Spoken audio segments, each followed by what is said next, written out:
কয়েকজন সাহাবী আরবের এক গোত্রে চলে গেল নিজেদের প্রয়োজনে। এরা যাওয়ার পরে সেখানে তাদেরকে কেউ আপ্যায়ন করলো না, মেহমানদারি করলো না, তাদের কোনো খোঁজ নিল না। এবার হঠাৎ করে তাদের মাঝে সংবাদ আসলো, যে গোত্রে সাহাবারা বেড়াতে গেছে ওই গোত্রের যে গোত্রপতি, অধিপতি, সভাপতি, এই সভাপতিকে সাপে কেটেছে। কি করেছে? সাপে কাটছে। যখন গোত্রপতিকে সাপে কাটলো, এই সাপে কাটার পরে ওই গোত্রের লোকজন তাদেরকে জিজ্ঞাসা করলো, নবীর সাহাবারা তোমাদের কাছে কি কোনো ঔষধ আছে?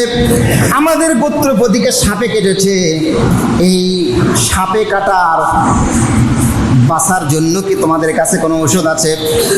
এবার নবীদের সাহাবাদের ভেতর থেকে একজন সূরাতুল ফাতিহাকে তেলাওয়াত করলেন, মুখে কিছু থুতু জমালেন। এই থুতু জমায়া সূরা ফাতিহা পড়িয়া ওই গোত্রপতি সভাপতির যেখানে সাপে কামড় দিয়েছিল ওখানে লাগানোর সঙ্গে সঙ্গে ওই ব্যক্তির যে বিষগুলো ছিল সাপের সবগুলো দূর হয়ে গেল। সুবহানাল্লাহ। আমার প্রিয় ভাইরা, এবার যখন সাপের বিষ ব্যথাগুলো ভালো হয়ে গেল, সভাপতি যখন সুস্থ হয়ে গেল, তখন ওই গোত্রের লোকজনগুলো নবীর সাহাবাদেরকে আপ্যায়ন করলো। এমনকি একদল বকরি তাদেরকে উপঢৌকন দিল, দান করলো, নিয়ে যাও। এবার সাহাবারা এই বকরিগুলোকে নিয়ে নবীর দরবারে চলে আসলো। আসার পরে বললেন, ইয়া রাসূলুল্লাহ, ইয়া হাবিবাল্লাহ, আমরা কোরআনুল কারীমের সূরা ফাতিহা দিয়ে ঝাড়ফুঁক করেছি। একজন মানুষকে সাপে কেটেছিল, আমরা সূরা ফাতিহা পড়ে আমরা ঝাড়ফুঁক করে ওই বিষটা কম হয়ে গেছে, রোগীটা সুস্থ হয়ে গেছে। বিনিময়ে আমাদেরকে কিছু বকরির ছাগল দিয়েছে, আমাদেরকে কিছু খাওয়াইছে। এই যে আমরা ঝাড়ফুঁক করলাম সূরা ফাতিহা দিয়ে, রোগীকে আমরা সুস্থ করলাম, বিনিময়ে আমরা কিছু উপঢৌকন নিলাম, এটা কি জায়েজ? আল্লাহ নবী বললেন, কোনো সমস্যা নেই।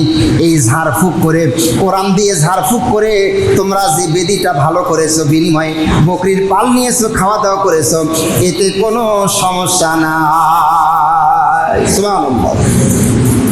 প্রিয় ভাইরা, বকরির পাল নিয়ে আসলো, খাওয়া দাওয়া করলো, এটা মূল বক্তব্য নয়। মূল বক্তব্য হলো বিষ, সাপের বিষটাকে দূরীভূত করলো মহা ঔষধ, সেই ঔষধের নাম সূরাতুল ফাতিহা। এই জন্য আপনার অনেক সময় মাথা ব্যথা করে, পেট ব্যথা করে, করে না? মাথা ব্যথা করে, পেট ব্যথা করে। শুধু মাথা ব্যথা না, পেট ব্যথা না, আপনার যে কোনো সমস্যা যদি হয়, আপনি যদি আউযুবিল্লাহ বিসমিল্লাহ সহকারে যদি সূরা ফাতিহা যদি পড়ে যদি আপনি ফু দেন, আল্লাহ চাহে তো আল্লাহর রহমতে আপনার মাথা ব্যথা, পেট ব্যথা, আরও যত অসুস্থতা আছে সব অসুস্থতা ভালো করে দিবেন কে? আল্লাহ রাব্বুল আলামিন সব ব্যথাগুলো ভালো করে দিবেন। জুমার খুতবায় আমার হাতে যে কোরআনুল কারীমটা আপনারা দেখতে পাচ্ছেন, এই কোরআনুল কারীমের কিছু ফজিলত আলোচনা করব। পাশাপাশি এই কোরআনুল কারীমের মধ্যে কিছু সূরা রয়েছে, এই সূরার ফজিলত সম্পর্কে আলোচনা রাখব ইনশাআল্লাহ। প্রথমেই চলে আসুন, এই কোরআনুল কারীম মানব জাতির জন্য কি হিসাবে প্রেরণ হয়েছে। কোরআনুল কারীমকে ধারণ করলে, কোরআনুল কারীমটুকু পড়লে আমাদের ফায়দা কি হবে? আমরা যদি কোরআনুল কারীম ঘাঁটি, এই কোরআনুল কারীম আপনাকে আমাকে প্রথমেই জবাব দিচ্ছে। এই কোরআনুল কারীম ধরবে যারা, হিদায়াতের রাস্তা পাবে তারা। সুবহানাল্লাহ বলেন। এই কোরআনুল কারীম পড়বে যারা, হিদায়াতের নূর, ইমানের নূর পাবে তারা। আলহামদুলিল্লাহ। আল্লাহ পাক বলছেন, এই কোরআন যে হিদায়ত, এই কোরআন যে আলো, মানুষ মনে রেখো, ইখরিজুন নাস মিনাজ যুলুমাতি ইলান নূর। এই কোরআন যারা জীবন গড়বে, কোরআন দিয়ে, কোরআন যারা পড়বে, কোরআনের আমল যারা করবে, আল্লাহ পাক রব্বুল আলামিন তাদেরকে অন্ধকারের রাস্তা থেকে আলোর রাস্তায় নিয়ে আসবেন। সুবহানাল্লাহ। অন্ধকারের রাস্তা হচ্ছে কুফরি রাস্তা, আর আলোর রাস্তাটা হচ্ছে ইমানের রাস্তা। এই কোরআন ধরবে যারা, ইমানের আলোয় তারা আলোকিত হবে ইনশাআল্লাহ। দ্বিতীয় নম্বর, এই কোরআনুল কারীম প্রতিটি মানুষের জন্য কেমন? আল্লাহ পাক বলছেন, وننزل من القرآن ما هو شفاء ورحمة للمؤمنين আল্লাহ পাক বলছেন এখানে কোরআনুল কারীমটা আমি নাজিল করেছি কেন? এই কোরআনুল কারীমটা হচ্ছে একটা মহা ঔষধ। সুবহানাল্লাহ বলেন। আল্লাহ পাক বলছেন পৃথিবীতে যত ওষুধ রয়েছে রোগের সমস্যা, সবচেয়ে বড় ওষুধের নাম হচ্ছে কোরআনুল কারীম। আল্লাহু আকবার। আল্লাহ রাব্বুল আলামিন বলছেন এই কোরআনুল কারীমটা একটা মহা ঔষধ। এই কোরআনুল কারীম দিয়ে মানুষের রোগ সারানো যাবে, এই কোরআনুল কারীম দিয়ে মানুষের সমস্যাকে দূর করানো যাবে। কথাকার